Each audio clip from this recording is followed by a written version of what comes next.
विद्यार्थी मित्रांनो, आज आपण ग्रामरमधील पार्ट्स ऑफ स्पीचमधील इंटरजेक्शन म्हणजेच केवल प्रयोगी अव्यय या विषयी माहिती पाहणार आहोत. Interjections are words or phrases used to express a feeling or to request or demand something. केवल प्रयोगी अव्यय ही आकस्मिक संवेदना किंवा भावना व्यक्त करण्यासाठी वापरतात. People use interjections a lot in everyday speech. For example, wow, I love that. आपल्या रोजच्या बोलण्यामध्ये आपण या इंटरजेक्शन्सचा कळत नकळत उपयोग करत असतो. Interjections are words or phrases that communicate emotion or exclamation. An interjection has no grammatical relationship with any other word in the sentence.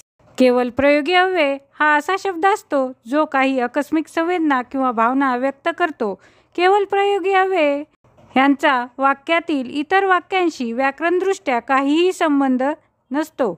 For example, yay, we won the game. The interjection used in the sentence above is yay, which expresses excitement.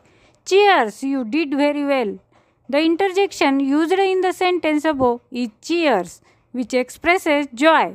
या दोनही वाक्यामधील yay व cheers हे दोनही interjections ही प्रसन्नता, आनंद व्यक्त करण्यासाठी वापरलेले आहेत. Some interjections are driven from the sounds associated with the emotions they evoke. काही इंटरजेक्शन्स आकस्मिक संवेदना किंवा भावना व्यक्त करतात.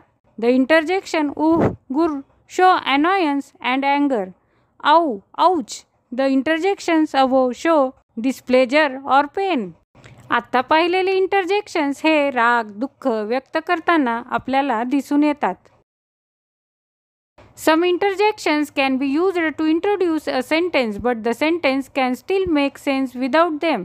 काही इंटरजेक्शन्सच्या वापरामुळे वाक्यामध्ये फारसा काही बदल होत नाही किंवा त्याच्या अर्थामध्ये फारसा काही फरक पडत नाही.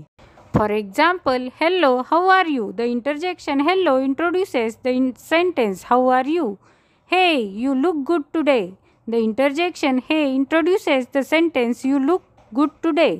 Some interjections are capable of standing on their own as long as the emotion attributed to these interjections is appropriate for the situation. They are acceptable. For example, awesome, wow. The interjections above show amazement and excitement. Yes, absolutely, okay. The interjections above show different levels of agreement. अचानक उद्भवलेल्या भावना व्यक्त करण्यासाठी या इंटरजेक्शनचा उपयोग केला जातो. For example, ouch, that hurt my arm. Oh no, I dropped my snack. Shh, please be quiet. अशा प्रकारे इंटरजेक्शन्स म्हणजेच केवल प्रयोगी अव्यय हा असा शब्द असतो जो काही आकस्मिक संवेदना किंवा भावना व्यक्त करतो. केवल प्रयोगी अव्यय हे आकस्मिक संवेदना किंवा भावना व्यक्त करण्यासाठी वापरतात.